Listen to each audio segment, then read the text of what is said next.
देश के अलग अलग कोनों में आज गुड़ी पड़वा, उगादी और नवरेह का त्योहार भी मनाया जा रहा है। आज भगवान झूलेलाल जी और गुरु अंगद देव जी का अवतरण दिवस भी है। ये हमारे प्रेरणा पुंज परम पूजनीय डॉक्टर साहब की जयंती का भी अवसर है और इसी साल राष्ट्रीय स्वयंसेवक संघ की गौरवशाली यात्रा का 100 वर्ष भी पूरे हो रहे हैं।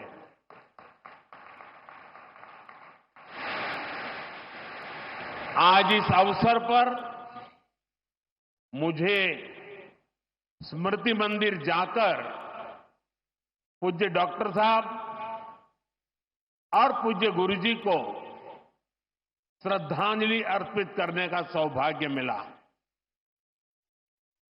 साथियों, इसी कालखंड में हमने हमारे संविधान के 75 वर्ष का उत्सव भी मनाया है। अगले ही महीने संविधान निर्माता बाबा साहब आंबेडकर जी की जयंती भी है। आज मैंने दीक्षा भूमि पर बाबा साहब को नमन किया है, उनका आशीर्वाद लिया है। मैं इन विभूतियों को नमन करते हुए देशवासियों को नवरात्रि और सभी पर्वों की बहुत बहुत बधाई देता हूं। साथियों, संघ सेवा के इस पवित्र तीर्थ नागपुर में आज हम एक पुण्य संकल्प के विस्तार के साक्षी बन रहे हैं। अभी हमने माधव नेत्रालय के कुल गीत में सुना, अध्यात्म, ज्ञान, गौरव, गुरुता का ये अद्भुत विद्यालय, मानवता रत यह सेवा मंदिर, कण कण में देवालय। माधव नेत्रालय एक ऐसा संस्थान है जो अनेक दशकों से पूज्य गुरुजी के आदर्शों पर लाखों लोगों की सेवा कर रहा है। लोगों के जीवन में रोशनी लौटी है। आज उसके नए परिसर का शिलान्यास हुआ है। अब इस नए परिसर के बाद इन सेवा कार्यों को और ज्यादा गति मिलेगी। इससे हजारों नए लोगों के जीवन में प्रकाश फैलेगा, उनके जीवन का अंधकार भी दूर होगा। मैं सेवा कार्य के लिए माधव नेत्रालय से जुड़े सभी लोगों को उनके कार्य की, उनके सेवा भाव की सराहना करता हूं और मेरी तरफ से अनेक अनेक शुभकामनाएं देता हूं। साथियों, लाल किले से मैंने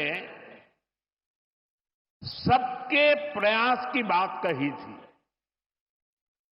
आज स्वास्थ्य के क्षेत्र में देश जिस तरह काम कर रहा है, माधव नेत्रालय उन प्रयासों को बढ़ा रहा है। देश के सभी नागरिकों को बेहतर स्वास्थ्य सुविधाएं मिले, यह हमारी प्राथमिकता है। देश में गरीब से गरीब को भी अच्छे से अच्छा इलाज मिले, कोई भी देशवासी जीवन जीने की गरिमा से वंचित न रहे। अपना जीवन देश के लिए दे चुके बुजुर्गों को इलाज की चिंता उनको सताती न रहे, उस परिस्थिति में उनको जीना न पड़े। और ये सरकार की नीति है। और इसलिए आयुष्मान भारत के कारण आज करोड़ों लोगों को मुफ्त इलाज की सुविधा मिल रही है। हजारों जन औषधि केंद्र देश के गरीबों को, मध्यम वर्गीय परिवारों को सस्ती दवाएं दे रहे हैं। इन दिनों देश में करीब 1,000 डायलिसिस सेंटर जो मुफ्त में डायलिसिस की सेवा का एक यज्ञ चला रहे हैं। इससे देशवासियों के हजारों करोड़ रुपए बच रहे हैं, उनको स्वास्थ्य लाभ हो रहा है। बीते 10 साल में गांवों में लाखों आयुष्मान आरोग्य मंदिर बने हैं, जहां से लोगों को देश के सर्वश्रेष्ठ डॉक्टरों से टेली मेडिसिन से कंसल्टेशन मिलता है, प्राथमिक इलाज मिलता है और आगे के लिए सहायता होती है। उन्हें रोगों की जांच के लिए सैकड़ों किलोमीटर दूर नहीं जाना पड़ रहा।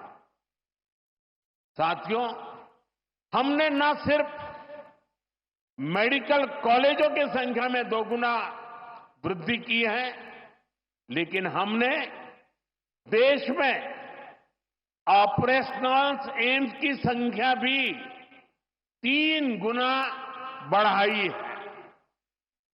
देश में मेडिकल सीट्स भी 2 गुनी हुई है। प्रयास यही है कि आने वाले समय में लोगों की सेवा के लिए ज्यादा से ज्यादा डॉक्टर्स और अच्छे डॉक्टर्स उपलब्ध हो। एक बहुत बड़ा साहसिक निर्णय हमने किया, आजादी के बाद पहली बार हुआ। इस देश का गरीब का बच्चा भी डॉक्टर बन सके, उसके सपने पूरे हो सके, इसलिए विद्यार्थियों को अपनी मातृभाषा में डॉक्टर बनने की सुविधा हमने उपलब्ध कराई।